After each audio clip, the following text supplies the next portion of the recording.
শেহতীয়াভাৱে সদৌ অসম ছাত্ৰ সন্থাই শংকৰজ্যোতি বৰুৱাৰ ওপৰত যিকেইটা বক্তব্য ৰাখিছিল সেই বক্তব্যক লৈ এবাৰ মন্তব্য কৰিছে, প্ৰতিক্ৰিয়া দিছে শৃংখল চলিহাই।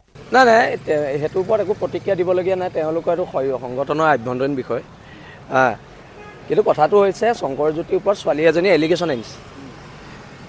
কথাটো হৈছে কি, কেছটো কোৰ্টত চলি আছে। এতিয়া জাজমেণ্ট কোনে দিব? জাজমেণ্ট ন্যায়ালয়ে দিব। জাজমেণ্ট মই দিম নেকি বা কোনোবা ব্যক্তি বিশেষে দিব নেকি? জাজমেণ্টটো কোনো ব্যক্তি বিশেষে নিদিয়ে, জাজমেণ্ট ন্যায়ালয়ে দিব।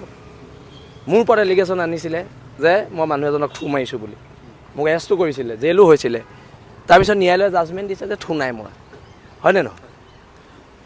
ন্যায়ালয়ে ক'ব কথাবিলাক। এতিয়া আকৌ নতুন বাম উকিল ওলালে নহ'ব নহয়। এতিয়া ইয়াত জাজ ঢেৰ ওলাইছে অসমত, জাজ ওলালে নহ'বতো। এটা ব্যৱস্থা আছে, এখন সংবিধান আছে, আমি সংবিধানৰ মতে আমি চলি আছোঁ। কথাটো এইখিনিয়ে।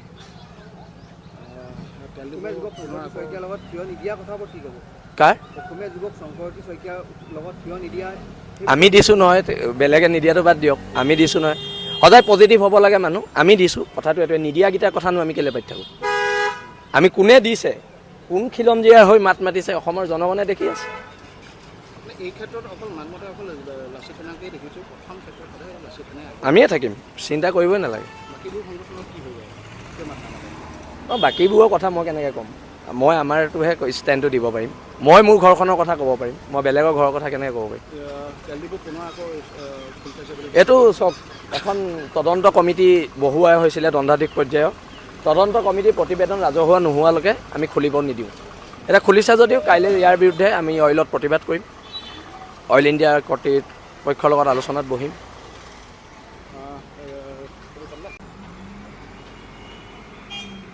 এতিয়া ডিটেনশ্যন কেম্পত থকা বাংলাদেশীখিনি যদি মুক্ত মনেৰে শিৱসাগৰৰ নিচিনা জেগাত ঘূৰি ফুৰিব পাৰে, তাত আমাৰ আপত্তি আছে। কালি ধৰিছে আৰু ধৰিব লাগে। এতিয়া গুজৰাটত বুলডজাৰ চলাইছে, আমাৰ ইয়াত আকৌ পুলিচৰ গাড়ীত বহাই ঘূৰাই ফুৰাইছে। আমাৰ আপত্তি আছে তাত। একেখন ভাৰততে এজেগাত চলাইছে বুলডজাৰ, আমাৰ ইয়াত আকৌ পুলিচৰ গাড়ীত বহাই ঘূৰাই ফুৰাইছে। তাত আমাৰ আপত্তি আছে। আজি যোৰহাটৰ দৰে জেগাত ঢাকাই প্ৰতি হ'ল, মানে কি ঢাকাৰ পৰা আহিছে সিহঁতি, তাত বুলডেজাৰ চলিব লাগে, বুলডেজাৰ চলিব লাগে তাত। আৰু যদি চৰকাৰে নয় আমাক দিয়ক, আমি চলাম। খালি উজনি অসমত কোনো খিলঞ্জীয়া মানুহৰ বাদে বাংলাদেশী অনা অসমীয়া কাৰো দপদপনি চলিব দিয়া নহ'ব যেতিয়ালৈকে আমি আছোঁ।